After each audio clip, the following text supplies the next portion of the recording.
Let's talk a little basketball with a dear friend of ours.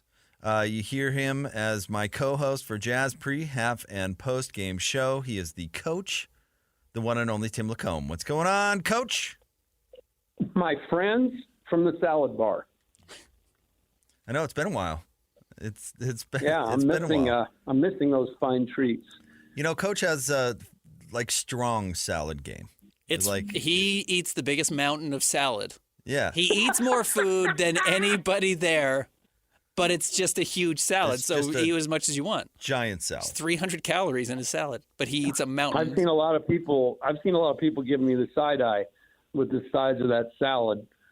So I think I might back off a little bit this next year. No, it's your calling card, dude. You should start bringing your own bowl to Jazz games to eat the salad. Brilliant. That's brilliant. This is just for salad. All right. Well, let's talk a little Jazz. I do want to talk some Olympics as well, but let's talk some Jazz basketball. More reports coming out this morning that the Jazz are turning down offers to take on other teams' money to help them out of bad salary cap situations, salary dump situations. The Jazz are saying no right now to maintain salary cap space.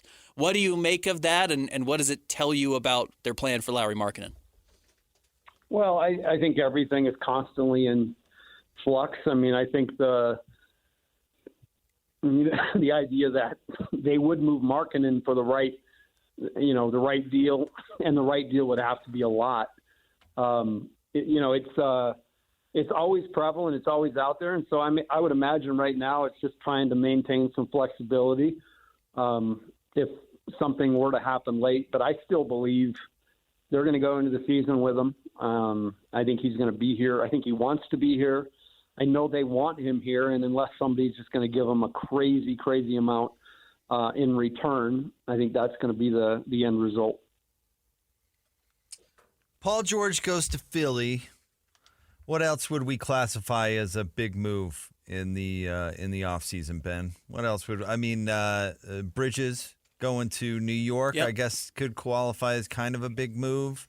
But it feels like Isaiah Hartenstein, which is not... I don't know. Like a big move, like we get focused on the big game hunting thing or whatever that means or whatever, like big NBA, big moves. I feel like there's been a dearth of those. Yeah, that would be fair because, I do think the Oklahoma City moves they made, the guys they acquired, the people they added, Hartenstein being the guy that, kind of anchor the middle. I think he was terrific in New York. But, yeah, that's definitely not the marquee. And Paul George to the Sixers, I don't know exactly what that's going to do either because you've got couple of injury-prone superstars that, when they're at their best, are really, really good. But that if is a very big if. I'm curious about the Hartenstein move because I loved it as well. I listed him as maybe the top target for the Jazz if they were wanting to get better this offseason. And still, Jake, this is something you're very familiar with. Man, we love to hype New York players. We love to talk about how good anyone coming out of New York is. Nauseating. Whether it's like the Yankees' top minor league baseball whatever prospect, or if it's the third pitcher for the Mets, or if in all reality it's the fourth best player on the New York Knicks last year. And that's what Hartenstein was. He was the fourth best player. He's super effective. We all heard Will Hardy talk about him and how much he liked and how much he impacts winning. I think that really fits. I think there's also a chance where he goes in and he plays 25 minutes a game like he did in New York and averages 8 and 7. We're like, yeah, he's good. He's a good player. He's not – they didn't add an all-star. So I guess I'm curious where OKC is in this because one of my rules I have – sorry, this has turned into a long question, Tim – is if you're – the only teams that are really one player away from a title are teams that aren't one player away from a title. They're already there, but they can push themselves over the top. Do you think OKC needs one more player or are they capable of winning a title? Well, I think the other move they made, and again, these aren't like earth-shattering player moves, but I think when you add them to what's already there, and like we saw last year with the Celtics, I mean, there is a little bit of a shift from a superstars game to a team game. And I think you guys watched the league enough over the last 5 years. You've kind of seen that evolve. And Oklahoma City adding Caruso and Hartenstein, what it does is it just gives them some hard hat wearing guys that will go out there And yeah, I mean, I'm not expecting the dude to put up 20 and 10 every night, but I think when you have a solid staple that you can really depend on from a physical standpoint around the rim, that's a huge thing. And then, I thought it was kind of under the radar, but they re-signed Isaiah Joe, who I think has been good for him, and Aaron Wiggins. Those are good value signings. So I think what they're doing is they're kind of going that Boston Celtics route. They've got their star players. They're young guys that are evolving, but they're putting a very, very solid nucleus of players around those guys, which, it makes it easier to win. Ben and I have an ongoing conversation about the dynamic between Ryan Smith and Danny Ainge. So I want to ask you this as somebody that communicates with both of those people and have known them for a while, and this is my point because you've known them back before they had a working relationship. I'm curious to how you answer the question, what is that relationship like?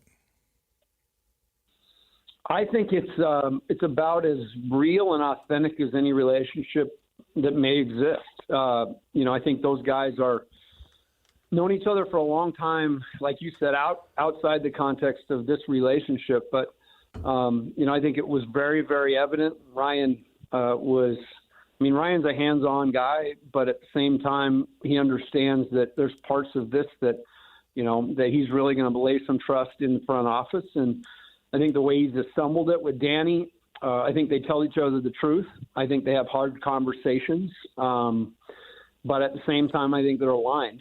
I believe that they're aligned, and they get themselves there. I think Justin Zanuck has a huge part to play in all this. I think he's a guy who, Danny's kind of the visionary and Justin's, moving earth and, trying to get things done. But I think it's a relationship that works well. I think it's unique because I do believe there isn't a lot of pretense. I think it's a very authentic relationship. And I know both of those guys well enough to know they really want to win. I think what Danny's greatest strength is his ability to be patient. Because oftentimes you see guys, we watched it with Phoenix. The guy gets the franchise and, he absolutely steps up to the plate on the first pitch and swings as hard as he can and tries to hit a grand slam. And most of the time it ain't going to happen. You got to wait for your pitch. And I think that's where Danny Ainge is remarkable. I think if you go study his career, a lot of people, should have made that move. Wow, he got way more. So I think there's a level of respect there, too. I think that's the last piece I'd add. There's respect both ways. But I think Ryan really respects Danny's ability to read the current state of the room and the league. And that's really important to the way Danny operates. LeBron James has been the best player for Team USA through the exhibition games. Is that a winning formula for the Olympics? I wouldn't think so. Again, the national teams from Europe, they have been playing this team brand of ball, the spacing brand of ball for a long time. And it's made its way here, and the NBA is kind of playing more like that. LeBron can bring some fire, and he can, like we've seen, raise the level of energy. I think everybody responds to him. But this has to be more of a team thing. Curry's got to be making shots. The ball's got to be moving around. Guys can't stand, and then they have to have some energy defensively.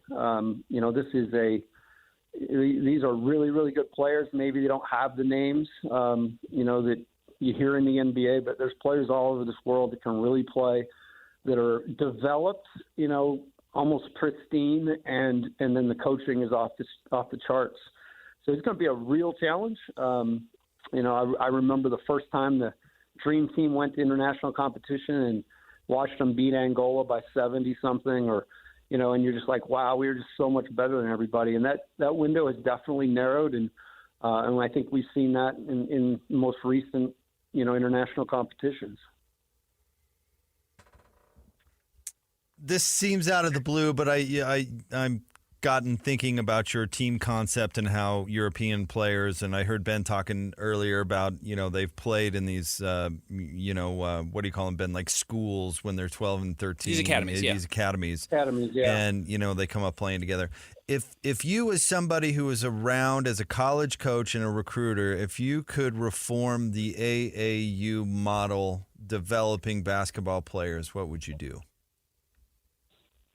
Oh, man, it's I think probably the academy route. I think the AAU encompasses so much. I mean, it gets a bad rap because, at the end of the day, AAU right now is the way that players are playing and getting better. But I think maybe a little bit more structure, more cohesion. You oftentimes see AAU games where teams will play 4 games in a day. I mean, it doesn't lend itself to great basketball.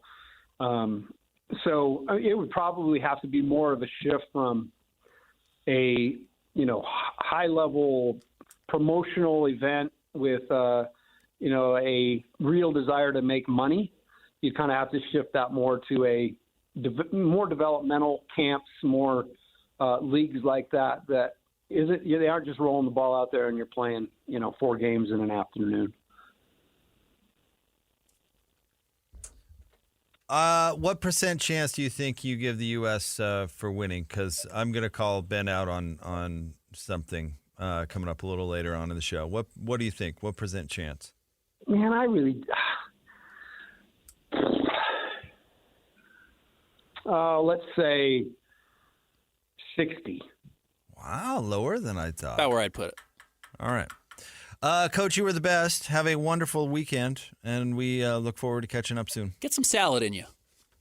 How was Trombone Shorty? It was great. He was really, really good. Played more covers than he normally does, and it was a great show. Red Butte's a great venue. It was fun.